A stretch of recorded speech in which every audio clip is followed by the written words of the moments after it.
దివ్యవాణి చూస్తున్న ప్రేక్షకులందరికీ వందనములు. అనుమలసిన దేవ అనేటువంటి కార్యక్రమానికి శుభాభివందనములు. నా పేరు ఫాదర్ వై థోమస్. మాది గుంటూరు మెత్తాసనం. మాది గుంటూరు సెంట్ ఆగ్నేస్ విచారణ. మేము హిందూ కుటుంబానికి చెందిన వాళ్ళం. మొదట్లో 57 అంతకుముందు ఆ విచారణ గురువు మోన్సినోర్ కె చిన్నప్ప ఫాదరు, తర్వాత జేఎంజే మఠకన్యలు సిస్టర్ ఫ్రాంచిస్కా, ఇంకా వేరే వాళ్ళు మా గ్రామానికి వచ్చి మాతో మాట్లాడుతూ ఉండేవాళ్ళు.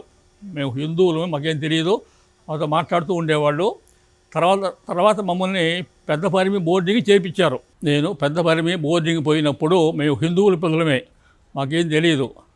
వాళ్ళకి పోయిన తర్వాత బోర్డింగ్లో అక్కడ క్రైస్తవులు గురువు స్వామివారు ఉన్నారు. అక్కడ వాళ్ళతో చదువుకుంటూ క్రమేపీ వాళ్ళని చూసి మరి నిదానంగా క్రైస్తవులు కావాలని, తర్వాత గురువు కావాలని చెప్పినట్టు ఆశ అనేది కలిగింది. అక్కడ ఉన్నటువంటి ఆ పెద్ద స్వామి వారు వేరు రాయప్ప స్వామి వారు చాలా మంచి ఫాదర్. ఆయన ఎంతో విశ్వాసంగా ఉంటూ ఉండేవాడు. వాళ్ళని చూసి మేము కూడా గురువు కావాలన్నటువంటి ఆశ కలిగింది. తర్వాత 8వ క్లాస్ అయిపోయిన తర్వాత ఆ విచారణ స్వామి వారికి చెప్పాను, ఇట్లా నేను గురువుకు వెళ్తానని చెప్పంటే ఆయన ఎంతో సంతోషించి ఆయన నన్ను పిరంగిపురం సెమినరీకి పంపించారు. పిరంగిపురంలో కూడా అక్కడ ఉన్నటువంటి తుమ్మ రాయన స్వామి వారు ఎంతో మంచి ప్రీస్టు. అయితే ఆయన అనారోగ్యంతో ఉండేవాళ్ళు, చాలా బాగా చూసుకునేవాళ్ళు, బాగా నేర్పించేవాళ్ళు మాకు అక్కడ ఇంగ్లీషు కానీ, తర్వాత ఈ బైబిల్ కానీ. ఆ విధంగా అక్కడ నేర్చుకుంటూ మరి చదువుకుంటూ ఈ యొక్క విశ్వాసంలో, ముఖ్యంగా దైవ పిలుపులో అక్కడ బలాన్ని పుంజుకొని మరి ఆ 3 సంవత్సరాల్లో కూడా దైవ బలంతో, విశ్వాసంతో తప్పకుండా గురువు కావాలనే ఉద్దేశంతో ఎస్ఎస్ఎల్సి అయిపోయిన తర్వాత మా తల్లిదండ్రుల యొక్క ప్రోత్సాహంతో మేము నూజివీడు సెమినరీకి వెళ్ళాను. అయితే ఇక్కడ మా ఊరిలో, మా గ్రామంలో మా కుటుంబం అనేది ఎంతో విశ్వాసంగా ఉంటూ ఉండేది. ప్రతి ఆదివారం కూడా గుంటూరు గుడికి వస్తుండేవాళ్ళం.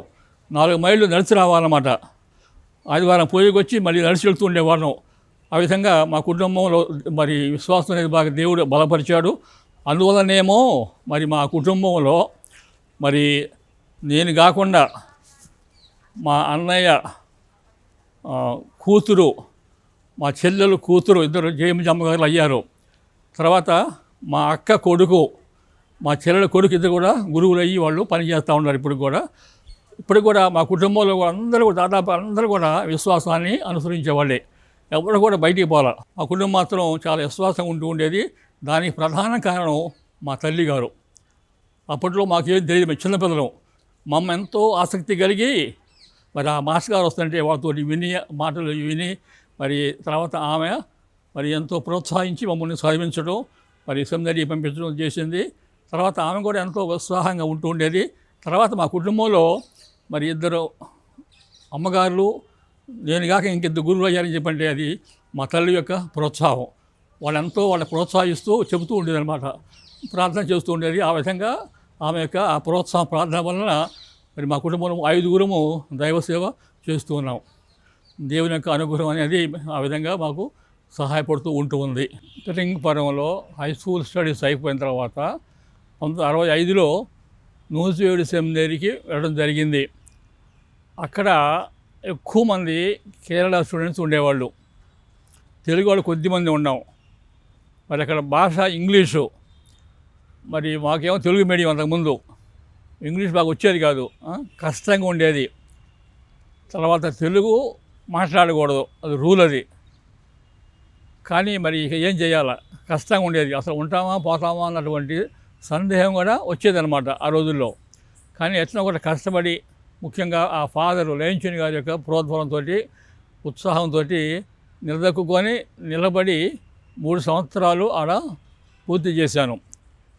చేసి అయిపోయిన తర్వాత, లాటిన్ కోర్సు అయిపోయిన తర్వాత దేవుడి దయ వలన 1968లో జూన్ నెలలో హైదరాబాద్ సెమినరీకి వెళ్ళడం జరిగింది. అక్కడ హైదరాబాదులో మరి దాదాపుగా 100 మంది పైన ఉన్నారు స్టూడెంట్సు. తర్వాత అక్కడ ఫిలాసఫీ కోర్సు 3 సంవత్సరాలు, థియాలజీ కోర్సు 4 సంవత్సరాలు చదవడం జరిగింది. అక్కడ కూడా కొంచెం ఇబ్బందిగా ఉండేది. ఒకటేంటంటే మరి ఆహారం కాడ కూడా కొద్దిగా కష్టంగా ఉండేది. మేము హిందువులు కావటం వలన ఎక్కువగా మాంసం తినేవాళ్ళం కాదు. కానీ అక్కడ మరి మాంసం 2-3 సార్లు ఉంటా ఉండేది. మరి ఏరియా ఉండేది కొంచెం ఇబ్బందిగా ఉండేది. అయినా కూడా అతన్ని సమర్థించుకొని ఎట్లా కొట్ట నిలబడి ఉండగలిగాను. మరి దేవుని యొక్క అనుగ్రహం అది. మిల్హిల్ ఫాదర్స్ వాళ్ళు అప్పుడు అందరూ ఎక్కువ మంది మిల్హిల్ ఫాదర్స్, ఒకళ్ళో ఇద్దరు ఉన్నారు అక్కడ తెలుగు మన ఇండియన్ ఫాదర్స్. తర్వాత 70లో ఫాదరు ఇప్పుడు ప్రస్తుతం బిషప్ గాలిబాలి గారు అక్కడికి వచ్చారు సెమినరీకి. సెమినరీలో అక్కడ వాళ్ళు బైబిల్ టీచ్ చేస్తుండేవాళ్ళు. తర్వాత ఇంకొక ఫాదరు థామస్ ఫాదర్ అని చెప్పి కేరళ ఫాదరు, వాళ్ళిద్దరు ఉన్నారు. మిగిలిన వాళ్ళంతా కూడా మిల్హిల్ ఫాదర్స్. వాళ్ళు మా దగ్గర తెలుగు కూడా నేర్చుకుంటూ ఉండేవాళ్ళు అప్పుడప్పుడు. ఆ విధంగా ఉత్సాహంగా ఉంటూ ఉండేది. మరి ఆ విధంగా 7 సంవత్సరాలు పూర్తి చేయగలిగాను దేవుడి దయ వలన. తర్వాత అక్కడ ఆ సెమినరీ కోర్సు పూర్తి అయిపోయిన తర్వాత దేవుడి దయ వలన 74 పూర్తి అయిపోయింది. తర్వాత గుంటూరుకి వచ్చాము. ఇక్కడికి 3 మాసాలు ప్రేంగపురంలో డీకన్గా పనిచేయడం జరిగింది. తర్వాత 75 మార్చి నెల 10వ తారీఖు నాడు గుంటూరులో ముమ్మడి ఇగ్నియస్ బిషప్ గారు, అప్పుడు ఆయన రిటైర్డ్ అన్నమాట, ఆయనకి వేరే వాళ్ళు ఎవరు లేరు కాబట్టి ఆయనే నన్ను గురువుగా అభిషేకం చేయడం జరిగింది. ఆ విధంగా మరి 75 మార్చి నెలలో గురువుగా అభిషేకింపబడి తర్వాత నేను 3 సంవత్సరాలు ప్రేంగపురంలోనే పనిచేయడం జరిగింది అక్కడ. అప్పుడు అక్కడ పెద్ద స్వామి వారు పూజ ఇంజనీర్ స్వామి వారు ఉన్నారు. మరి వాడు బాగా ప్రోత్సహించారు. గ్రామాలకు బాగా వెళ్తూ ఉండేవాడిని. వెళ్ళటం వలన బాగా ఆసక్తిగా ఉండేది. టైం కూడా బాగా కలిసి వస్తూ ఉండేది. ఎప్పుడు కూడా కష్టం అనిపించలేదు. 3 సంవత్సరాలు అయిపోయిన తర్వాత 78 చివరిలో అక్కడి నుంచి కనపర్తి విచారణకి వెళ్ళాను సహాయ గురువుగా. వెళ్ళిన తర్వాత అక్కడ ఒక 2 నెలల తర్వాత ఉన్నటువంటి విచారణ స్వామి వారు మోన్సినర్ పి చిన్నయ్య కంటి చూపు బాగలేక వాళ్ళు బయటికి పోయారు. నేను అక్కడ ఇన్ఛార్జిగా 11 నెలలు అక్కడ పనిచేశాను. ఎంతో ఉత్సాహంగా పనిచేశాను. ప్రేంగపురంలో ఉన్నప్పుడు యూత్ బాగా ఉండేవాళ్ళు. పండగ వస్తే కనుక యూత్ అందరూ వచ్చేవాళ్ళు. కొండ మీద పండగ, క్రిస్మస్ పండగ బ్రహ్మాండంగా జరిపేవాళ్ళు అన్నమాట. యూత్ అట్లా ఉండేవాళ్ళు. అట్లనే కనపర్తిలో కూడా యూత్లు ప్రోగు చేశాను. ప్రోగు చేసి గుడి విషయాలు కానివ్వండి, తర్వాత సాంఘిక విషయాలు, రోడ్డు శుభ్రం చేయడం, కాలువ శుభ్రం చేయడం అనేది కూడా ఆ రోజుల్లోనే మేము చేయగలిగాం. ఆ విధంగా అక్కడ వాళ్ళు ఎంతగానో వాళ్ళు మెచ్చుకున్నారు, ఇష్టపడ్డారు బాగా. అయితే తర్వాత మరి 15 నెలలకి మొత్తం మీద అక్కడి నుంచి నన్ను వేరే సార్లు ట్రాన్స్ఫర్ చేశారు. ప్రేంగపురం నుంచి 78 ఆగస్టులో కనపర్తికి నన్ను ట్రాన్స్ఫర్ చేశారు. తర్వాత కనపర్తిలో నేను అక్కడ పనిచేసింది కేవలం 13 మాసాలే. అయితే ఒక 2 నెలలు మాత్రం చిన్నస్వామిగా పనిచేశాను. తర్వాత పెద్ద స్వామి ఆ నుంచి బాగాలాగా వెళ్ళిపోయారు. నేను ఇన్ఛార్జి ప్రీస్ట్గా ఉండి పనిచేశాను. అయితే అప్పుడు కుర్రాళ్ళు బాగా వస్తుండేవాళ్ళు అన్నమాట. అందులో ముందు ఆ ముస్తఫా స్వామి ఉండటం వలన కుర్రాళ్ళకి ఎవరికి కూడా ఇంట్రెస్ట్ లేకుండా రాలేదు. నేను పోయిన తర్వాత కుర్రాళ్ళు బాగా వస్తుండేవాళ్ళు. ప్యారిష్ బాగా యాక్టివ్గా ఉంటూ ఉండేది, ప్రార్థనలు అవి. తర్వాత గ్రామాలకు కూడా బాగా వెళ్తూ ఉండేవాళ్ళం. తర్వాత 79 నవంబర్లో నన్ను అక్కడి నుంచి మరి ఇంకోసారికి ట్రాన్స్ఫర్ చేశారు. అది పెద్దబడ్లపూడి విచారణ.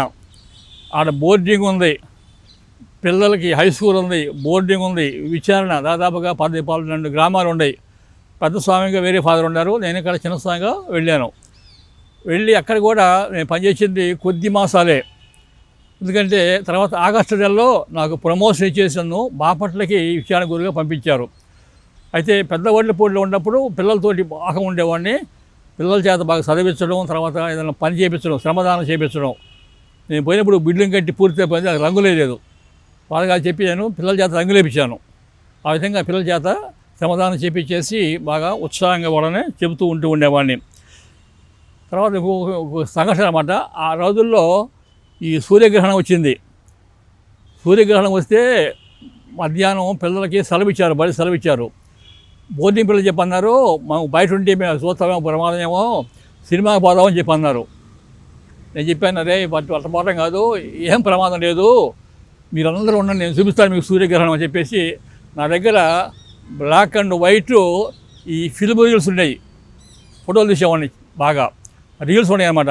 2 రీల్స్ ఇట్లా అట్లా పెట్టేసి సూర్యుడు చూపించేవాడు అనమాట. ఆ సూర్యుడు ఎట్లా ఆయన మరి ఆ గ్రహణం జరిగేది వాళ్ళు చూసి ఎంతో ఆశ్చర్యపోయారన్నమాట. అంటే అప్పుడు దాకా కూడా అభిప్రాయం ఏంటి, అటు చూడకూడదు, చూసి కళ్ళు పోతాయని చెప్పినవాడు అనమాట. అభిప్రాయాన్ని పోగొట్టించారన్నమాట. ఆ విధంగా అక్కడ చేసిన తర్వాత బాపట్ల గ్రామానికి విచారణ గురువుగా పంపించారు. తర్వాత ఇంకొక విషయం ఏంటంటే, నేను అక్కడ పోయినప్పుడు పెద్దబళ్ళపూడి గ్రామంలో మొదలు నేను బాధపడ్డా. నన్ను మార్చారు, కేవలం 13 మాసాలు అన్ని పనిచేశాను, నన్ను ఎందుకు మార్చారని చెప్పి బాధపడ్డారన్నమాట. తర్వాత ఒక రోజున ప్రార్థనలో నాకు వచ్చిన ఆలోచన ఏంటని చెప్పంటే, తిరుసభకి యేసు ప్రభువు రారాజు, ఆయన అధిపతి, ఆయన అనుకుంటే కనుక ఆయన మించి ఎవ్వరు ఏం చేయలేరు. ప్రభు కనుక నువ్వు అక్కడ ఉండాలి అనుకుంటే తప్పకుండా అక్కడ ఉంచేవాడే అని ఎవ్వరు ఏం చేయలేరు. ఒకవేళ ప్రభు ఇష్టమేమో నువ్వు ఇక్కడ రావటం అన్నటువంటి ఆలోచన వచ్చినప్పుడు నా మనసు ఎంతో సంతోషపడింది. ఇక నాకు ఇక బాధ లేదు. తర్వాత నాకు దాదాపు 50 సంవత్సరాలు ఎప్పుడు కూడా ఎప్పుడు కూడా బాధపడలా నన్ను ఎందుకు మార్చారు అని చెప్పేసి. నన్ను మార్చారు సంఘటనలు ఉన్నాయన్నమాట. మొదట్లో నన్ను ఎక్కువగా 2 సంవత్సరాలు 3 సంవత్సరాలు మారుతూ వచ్చారన్నమాట అవసరాలను బట్టి. కానీ నేను బాధపడలా. నా ఆలోచన ప్రభు చిత్తమేమో అన్నటువంటి విధంగా నేను వెళ్ళి పనిచేసుకుంటూ సంతోషంగా పనిచేశాను అన్ని గ్రామాల్లో కూడా. ఆ విధంగా అక్కడి నుంచి బాపట్ల పోయాను.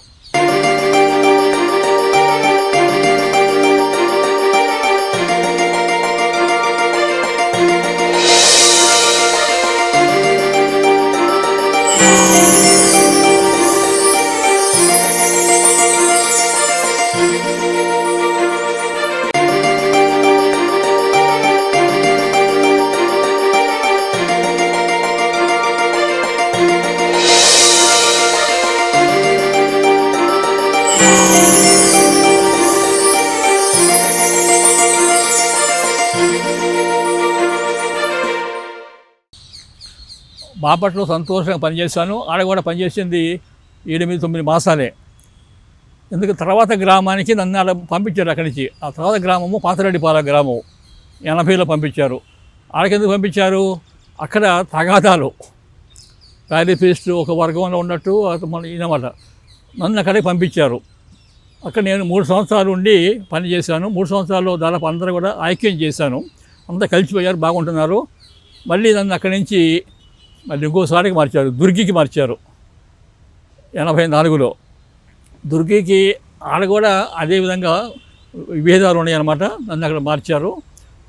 అక్కడ కూడా 2 సంవత్సరాలు పనిచేసిన తర్వాత మరి అక్కడ వాళ్ళ సమస్యలు తీరిపోయి అంతా కలిసి బాగానే ఉంటున్నారు, బాగానే ఉన్నాం, బాగుంది. విచారణ కూడా బాగానే కొంచెం డెవలప్ అవుతూ ఉంది. ఎందుకంటే ఇక్కడ ఏంటంటే నాకేంటంటే నా ఉద్దేశం కూడా మనం ఉంది జనం కోసం, గురువు ఉంది జనం కోసం, జనం లేకపోతే మనం లేవు. కాబట్టి మనం జనం కోసం ఉన్నాం కాబట్టి మనం జనం కోసం మనం వెళ్ళాలి, పని చేయాలి అనే ఉద్దేశంతో ఎప్పుడు కూడా గ్రామాలకి ఎక్కువగా పోతూ ఉండేవాడిని. ఆ విధంగా వెళ్ళి గ్రామాలకు వెళ్ళి పని చేస్తూ ఉండేవాడిని. తర్వాత 2 ఏళ్ల కింద అక్కడి నుంచి తూవాడుకి మార్చారు. ఎందుకు మార్చారు అని చెప్పండి, ఆడకి ఒక ఫాదర్ని పంపిస్తే ఆయన పోలేదు, నన్ను ఆడకి వేశారు. పోయా సంతోషంగా పోయా, అక్కడ పనిచేశాను. ఆడ దాదాపుగా 9-10 గ్రామాలు ఉన్నాయి. మరి ఆ గ్రామాల్లో పూజ చేసుకుంటూ అక్కడ 6 సంవత్సరాలు పనిచేశాను. తర్వాత ఆ గ్రామాల్లో బాగా వాళ్ళకి పూజలు ప్రార్థనలు అన్నీ కూడా ఏర్పాటు చేస్తూ ఉండేవాడిని. ఇంకా ఒకసారి నేను గుంటూరు వచ్చి అటు పోయేటప్పుడు దారిలో ఉన్నప్పుడు గ్రామాన్ని సందర్శించి పోయేవాడిని. సాయంత్రం పూట వాళ్ళతో కూర్చొని మాట్లాడి వెళ్తుండేవాడు. అట్లా వాళ్ళు ఎంతో సంతోషంగా ఉంటూ ఉండేవాళ్ళు. ఆ విధంగా నేను పనిచేస్తూ ఉంటూ ఉండేవాడిని. మరి తర్వాత తూబాడి నుంచి 92లో నన్ను గుంటూరుకు మార్చారు, బొంగరాలబీడు ప్యారిస్కి మార్చారు. అక్కడ బొంగరాలబీడులో మరి హై స్కూల్ ఉంది, హాస్టల్ ఉంది. తర్వాత దాదాపుగా 10 గ్రామాలు ఉన్నాయి, విచారణ గ్రామాలు. అవన్నీ కూడా చూసుకుంటూ నేను ఒక్కడనే పని చేసుకొచ్చాను. అంతా కూడా దేవుడి అనుగ్రహం మాట, దేవుడు దయ అన్నమాట. దేవుడు ఎప్పుడు కూడా నాకు సహాయం చేస్తూ ఉన్నాడు. నాకు దేవుడు మంచి ఆరోగ్యం కూడా ప్రసాదించాడు. నేను ఎప్పుడు కూడా మరి ఆసుపత్రికి కూడా బాగాలేదు, బాగా ఆరోగ్యం బాగుండేది. గ్రామాలు బాగా తిరుగుతూ ఉంటూ ఉండేవాడిని అనమాట. ఆ విధంగా అక్కడ మరి 8 సంవత్సరాలు పనిచేసిన తర్వాత మరి అక్కడి నుంచి రాయపాడు గ్రామానికి వెళ్ళాను. రాయపాడు చాలా పురాతన గ్రామము, పెద్ద విచారణ. అక్కడ 5 సంవత్సరాలు పనిచేసిన తర్వాత మరి అక్కడి నుంచి తాడేపల్లి వెళ్ళాను. తాడేపల్లి గ్రామంలో అది కూడా పెద్ద విచారణను. అక్కడ కూడా చిన్న హాస్టల్ ఉంది, ఎలిమెంటరీ స్కూల్ ఉంది, పక్కన సిస్టర్స్ ఉన్నారు. మంగళగిరిలో మా ప్యారిష్ కింద గుడ్ షెపర్డ్, తర్వాత సెయింట్ ఆన్స్, లూజాన్ సిస్టర్స్, తర్వాత డాన్ బోస్కో ఫాదర్స్ ఉంటూ ఉండేవాడు. అక్కడ వాళ్ళతో కలిసి పనిచేస్తూ ఉంటూ ఉండేవాడిని. అక్కడ 9 సంవత్సరాలు పనిచేశాను తాడేపల్లిలో. అక్కడ కొన్నిసార్లు గ్రామాల్లో ఒక్కోసారి 2 చోట్ల ప్రార్థన ఉండేది. కాబట్టి నేను ఒక్కోసారి 2 గ్రామాలకి సాయంత్రం 6ంటికి వెళ్ళి అక్కడ ఒక గంట సేపు వాడు ప్రార్థన చేసి ఇంకో గ్రామం వెళ్ళేవాడు అన్నమాట. అంటే నా ఉద్దేశం ఏంటని చెప్పంటే, నేను వెళ్లకుండా ఉంటే వాళ్ళు వేరే వాళ్ళని పిలుచుకుంటారు, వేరే వాడు వస్తే కనుక ఆ విధంగా అక్కడ వాళ్ళు విశ్వభ్యాసం వేస్తారు. ఆ పాస్టర్స్ వస్తే కనుక విశ్వభ్యాసం వేస్తారు, మీది విగ్రహారాధన, మీకు రక్షణ లేదు, మీకు నానాసం చదువు అని చెప్పి చెబుతుండేవాడు అన్నమాట. అట్లా వాళ్ళ జనాన్ని వాళ్ళు చేశారు కూడా కొన్ని చోట్ల నేను స్వయంగా చూసానమాట. అందుకని చెప్పి నేను అవకాశం ఇచ్చేవాడిని కాదు, నేనే వెళ్తూ ఉండేవాడు అనమాట, కష్టమైనా కూడా. ఆ విధంగా అక్కడ 9 ఏళ్ళు పనిచేశాను. దాని తర్వాత అక్కడి నుంచి అబ్బినేని గుంటపాలెం పుణ్యక్షేత్రం, మరి పుణ్యక్షేత్రం అక్కడికి వచ్చాను. అక్కడ కూడా పుణ్యక్షేత్రం కూడా చాలా బాగా దేవుడు నాకు సహాయం చేసి పనిచేశాను. నేను అక్కడికి వచ్చినప్పుడు అనుకున్నారు ఈయన ఏం చేస్తాను అనుకున్నారు, కానీ తర్వాత నేను చేసి చూసి ఎంతో సంతోషపడ్డారు, బాగా సహకరించారు, బాగా పనిచేయడం జరిగిందనమాట. అక్కడ 6 సంవత్సరాలు పనిచేసిన తర్వాత అది చివరి విచారణ తురకపాలెం విచారణ, చివరి విచారణ. అక్కడ 4 ఏళ్ళు పనిచేశాను. పనిచేసి తర్వాత అక్కడ రిటైర్ అయిపోయి వచ్చి నల్లపాడులో ఉంటూ ఉన్నాను. నేను ఏంటంటే అది మొదటి కూడా ఉద్దేశం అంటే, గురువు ఉన్నది ప్రజల కోసం, ప్రజలు లేకుండా గురువు లేరు. కాబట్టి మనం వాళ్ళ కోసం మనం పని చేయాలా, వాళ్ళు ఎప్పుడు పిలిచినా సరే మనం సిద్ధంగా ఉండాలి. నాకు మొట్టమొదటి అనుభవం పెరంగపురంలో ఫాదర్ డీసెల్ ఫాదర్ గారు, ఎన్ఐ ఫాదర్ గారు ఉండాలన్నమాట. ఆయన చెప్పేవాళ్ళు మాట, మనం 24 అవర్స్ వాళ్ళకి మనం అందుబాటులో ఉండాలి అని చెప్పేవాళ్ళు. ఆ విధంగా నాకు అది మొదటి నుంచి కూడా బాగా అలవాటు అయింది. కాబట్టి జనం ఎప్పుడు వచ్చినా సరే ఆ ఫాదర్ గారు కూడా జనానికి ఎప్పుడు అందుబాటులో ఉండేవాళ్ళు. అదేవిధంగా నేను కూడా ఇప్పుడు కూడా ఆ గ్రామాలకి వాళ్ళకి అందుబాటులో ఉంటూ వాళ్ళకు సేవ చేసుకుంటూ వస్తూ ఉన్నానమాట. అది నాకు తృప్తి అనమాట. ఇప్పుడు కూడా నాకు తృప్తి ఏంటంటే, నేను ఇప్పుడు కూడా జనాలు నేను నిరాశపరచలేదు. ఒకవేళ ఏదైనా అభిప్రాయ భేదం వచ్చినా కూడా తర్వాత మళ్ళీ వాళ్ళ ఇంటికి వెళ్ళి వాళ్ళతో సమాధాన పడి నేను ఉంటూ ఉండేవాడు. అది నా మనస్తత్వం అనమాట. అది నాకు దేవుడు మనస్తత్వాన్ని ప్రసాదించాడు. ఆ విధంగా నేను పనిచేయగలిగాను. దేవుడి దయ వలన నేను 50 ఏళ్ళ జీవితం, గురు జీవితాన్ని పూర్తి చేశాను. కానీ ఇందులో ఎన్నో కష్ట నష్టాలు అనేవి ఉంటవి. గ్రామాల్లో ప్రజలు ఒక రకంగా ఉండరు, ఎన్నో విధాలు ఇబ్బందులు వస్తుంటాయి. లేనిపోయేటువంటి సోది కబురు చూస్తుంటారు, ఆపోహలు వస్తుంటాయి అన్నమాట. అవన్నీ కూడా తట్టుకోవాలని చెప్పంటే ముఖ్యంగా ప్రార్థనా జీవితం కావాలా, దేవుడిని ప్రార్థన చేసుకోవాలా, యేసుప్రభుని ప్రార్థిస్తే ఆయన యొక్క సహాయం వల్ల. ఎందుకంటే ఆయనే మమ్మల్ని పిలిచింది ఎందుకున్నది, ఆయనే తప్పకుండా సహాయం చేశాడు. కాబట్టి నేను ఇక్కడికి రాగలిగాను ఇంతవరకు. కాబట్టి గురు జీవితం అని చెప్పంటే అంత తేలిక కాదు. ఎన్నో కష్ట నష్టాలు అనేవి ఉంటవి, ఎన్నో శోధనలు అనేవి ఉంటుంటాయి, లోకాశలు కూడా ఉంటుంటాయి. నాకంటే ముందు కొంతమంది గురువులు బిఈడీలు చేశారు, డిగ్రీ చేశారు. నాకు కూడా చేద్దామని చెప్పి అనిపించింది, కానీ నేను దాన్ని తీసేసుకున్నాను. నేను గురువుగా అభిషేకించబడ్డాను, నేను సువార్తను బోధించాలి, ఈ చదువు చెప్పడం కాదు, నేను గురువుగా అభిషేకించబడ్డాను, సువార్తను బోధించాలి అనేటువంటి ఆశతోటి నేను దాన్ని మానుకొనేసి ఆ చదువుకు వెళ్లకుండా గురు జీవితాన్ని జీవించి ఒక వేద వ్యాపక ప్రచారాన్ని చేశాను. నేను ఎప్పుడు కూడా నేను చదవకుండా ఉంటే బాగుండేది అని అనుకోవాలి. ఎప్పుడు కూడా బాధపడాల, ఇదే మంచిదని చెప్పేసి అనుకున్నాను అనమాట. అంటే నా గురు జీవితంలో నేను ఈ యొక్క సువార్త యొక్క ప్రచారాన్ని నేను అంతా మరి అర్థవంతంగా దేవుని సహాయంతో చేయగలిగాను. కాబట్టి నాకు సంతోషం అనేది ఉంటుంది. కాబట్టి ఇప్పుడు ముఖ్యంగా ఏంటంటే తల్లిదండ్రులు ఏంటంటే గురు జీవితం అంటే ఏందో అది సోపానము, సౌభాగ్యము అన్నీ ఉంటాయని చెప్పి అనుకుంటారు. కాదు, ఎంతో కష్టం అది. ప్రభు చెప్పన్నారు, నన్ను అనుసరించేవాడు నా సేవ తీసుకురమ్మని చెప్పన్నారు. కాబట్టి అక్కడ స్లేవ్ అని చెప్పంటే ఈ గురు జీవితం అనేది ఒక పెద్ద స్లేవే, తేలిక కాదు. కాబట్టి ఆ సేవను మోసుకొని పోవాలంటే మరి ఆ ప్రభు తోడుంటేనే తీసుకొని పోగలిగేది. మరి ఆ ప్రభు సహాయం మనకి రావాలంటే మనం ఎప్పుడు కూడా ప్రార్థనలో నిమగ్నమై ఉండాలన్నమాట. అప్పుడు తప్పకుండా ప్రభువు మన జీవితాన్ని ఆయన కాపాడుతూ ఉంటాడు. ఇంకోటి ఏంటంటే ఈ లోకంలో గురు జీవితం అనేది ఎంతో అతి ఉత్తమమైనటువంటి జీవితం అన్నమాట. ఈ జీవితాన్ని ఎవ్వరు కూడా మరి పొందలేరు, దేవుడి ఇచ్చినటువంటి జీవితం ఇది. తర్వాత ఇక్కడ గురువు తన యొక్క పరిచర్య ద్వారా దేవుని లోకానికి రప్పిస్తూ ఉన్నాడు. అప్పరసాలని రొట్టెగా మార్చి ప్రజలకు అందిస్తూ ఉన్నాడు. అది ఎవ్వరు కూడా చేయలేరన్నమాట గురువు మినహా. కాబట్టి గురువుకి దేవుడు మహత్భాగ్యాన్ని ప్రసాదిస్తున్నాడు. కాబట్టి దీనికంటే మించినటువంటి ఇంకోటి ఏది కూడా లేదు అనేది మనం స్పష్టంగా అర్థం చేసుకోవాలా. ఆ దైవ సేవ చేస్తే, గురు సేవ చేస్తే తప్పకుండా దేశ ప్రభు మనల్ని ఆశీర్వదిస్తాడు, మనకి తన యొక్క బహుమానాన్ని ప్రసాదిస్తాడు అనే నమ్మకం నాకు పూర్తిగా ఉంది. నేను అది చేశానని చెప్పి నాకు సంతోషం కూడా ఉంటుందన్నమాట. కాబట్టి ఇక్కడ మరి ప్రభు చెప్పినట్టుగా పంట విస్తారం అని చెప్పన్నారు ఆయన. ఒకటి ఆ పంట కోసేవాళ్ళు కావాలి. ఈ రోజుల్లో ఎక్కువ మంది ఏంటంటే విద్యార్థులు చదువుకొని ఈ బీటెక్, ఎంటెక్ అని చెప్పేసి లేకపోతే ఇతర కోర్సులు చెప్పి చేస్తూ ఉన్నారు, టెక్నికల్ కోర్సులు వేస్తున్నారు. కరెక్టే, చేయవలసిందే. కానీ ఇది కూడా అవసరం. ప్రభు యొక్క సువార్తను లోకానికి అందజేయాల అన్న అపోస్తులు వాళ్ళు బోధించారు. వాళ్ళ తర్వాత వాళ్ళ భారస్తులు గురువులు చేస్తున్నారు. మరి ఇప్పుడు రాను రాను సంఖ్య తగ్గిపోతూ ఉందన్నమాట. కాబట్టి తల్లిదండ్రులు, ముఖ్యంగా కథోలిక తల్లిదండ్రులు బిడ్డలకి చిన్నప్పటి నుంచి కూడా వాళ్ళకి ఆ విద్యాభ్యాసం అనేది, దాంతోపాటు వాళ్ళకి ఈ యొక్క మత విశ్వాసాన్ని వాళ్ళకు అలవరిచి గురువుతో అంటే ఏంటో వాళ్ళకి తెలియపరచాలన్నమాట. అప్పుడు వాళ్ళు మరి ఆ గురుత్వ జీవితానికి వాళ్ళు మరి ఆశ కలిగి దానికి పోవడానికి అనేది అవకాశం అనేది ఉంటుంది. అంతేగాని కేవలం మా అబ్బాయి చదువుకోవాలి, అమెరికా పోవాలి, లండన్ పోవాలి అనుకోవడం కాదు. కరెక్టే, పోవడం మంచిదే. కానీ మరి ఈ జీవితం ఎవరు చెబుతారు, ఎవరు చేస్తారు, ఈ పని ఎవరు చేస్తారు? యేసు ప్రభువు మరి ఆయన మరణించి ఆయన ఈ యొక్క క్రైస్తవ సువిశేషాన్ని బోధించి దాన్ని మనకు అప్పగించి వెళ్ళాడు. దీన్ని మనం ఇవాళ మనము పూర్తి చేయాలి. మనం లోకమంతా సువార్తను బోధించగలగాలి. బోధించి మన జనానికి మనం రక్షణని మనం అందించగలగాలి.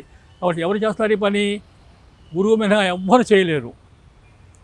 ఏ ఇంజనీర్ కానీ, ఏ ఒక మినిస్టర్ కానీ ఎవ్వరు చేయలేరు అన్నమాట. కాబట్టి గురువు అనేటువంటి వ్యక్తి ఆ పనిని చేయగలుగుతాడు. కాబట్టి మన పిల్లల్ని గురువు అంతస్తు మనం పంపడం కూడా మన యొక్క బాధ్యత.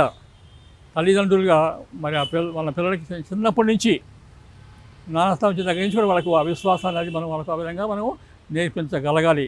అంటే మనం కూడా ఆచరిస్తూ, మనం కూడా ప్రభుని ప్రార్థన చేస్తూ, మన గుడికి వెళుతూ ప్రార్థన చేస్తూ మన పిల్లలకి ఆ విశ్వాసాన్ని మనం అందజేయాలి. నేర్పిస్తే కనుక తప్పకుండా వాళ్ళు మరి గురువు అయిన తర్వాత ఇవాళ గురువులుగా పనిచేసే వాళ్ళు అందరూ కూడా మరి చిన్నప్పుడు వాళ్ళు వాళ్ళ అమ్మా నాన్న నుంచి నేర్చుకున్నటువంటి విషయాలే. వాళ్ళ నుంచి విశ్వాసాన్ని పొంది ఇవాళ వాళ్ళు గురువులుగా పనిచేస్తుందని చెప్పంటే అది వాళ్ళ యొక్క పుణ్యం, వాళ్ళ యొక్క విశ్వాసం, వాళ్ళ యొక్క ఆదరణ అన్నమాట, వాళ్ళకి ఆదేశం అనమాట.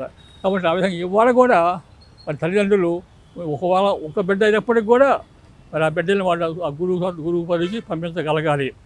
నేను చెప్పినట్టుగా మా చెల్లెలు, కొడుకు, కూతురు ఇద్దరు కూడా మరి దైవ సేవ చేస్తున్నారు. వాళ్ళకి ఒక్కటే అమ్మాయి, ముగ్గురు మగ పిల్లలు. ఆ అమ్మాయిని వాళ్ళు అమ్మగారి సేవకు పంపించారు. ఇప్పుడు అమ్మాయి వాళ్ళ జేఎంజీ కాన్వెంట్లో పనిచేస్తూ ఉందన్నమాట. కాబట్టి ఈ విధంగా ఒకళ్ళు ఉండాలని కాదు, కానీ దేవుడు ఇచ్చాడు సంతోషంగా, దేవుడు మనం ఏమి ఇవ్వగలగాలి, మనం ఏమి ఇద్దాం దేవుడికి అనేటువంటిది మనలో తలంపు రావాలన్నమాట. కాబట్టి మనం ఆ విధంగా మనం దేవుడు ఆశీర్వదించాడు సంతాన భాగ్యంతో. మనం కూడా ఆ దేవుని సేవ చేయడం మన పిల్లల్ని మనం పంపడానికి మనము మరి కుతూహలంగా ఉండాలి, ఇష్టపడుతూ ఉండాలి, ముందుకు రావాలి. అప్పుడు తప్పకుండా మరి ఈ యొక్క సువార్త అనేది లోకమంతా కూడా ప్రబలి సకల మానవులు కూడా సువార్తను తెలుసుకొని మరి రక్షణ పొందడానికి అవకాశం అనేది కలుగుతూ ఉంటుంది. కాబట్టి ఆ విధంగా మనము చేస్తే కనుక దేవుడు ఎంతో సంతోషిస్తాడు, అందులో ఆయన ఆశీర్వదిస్తాడు.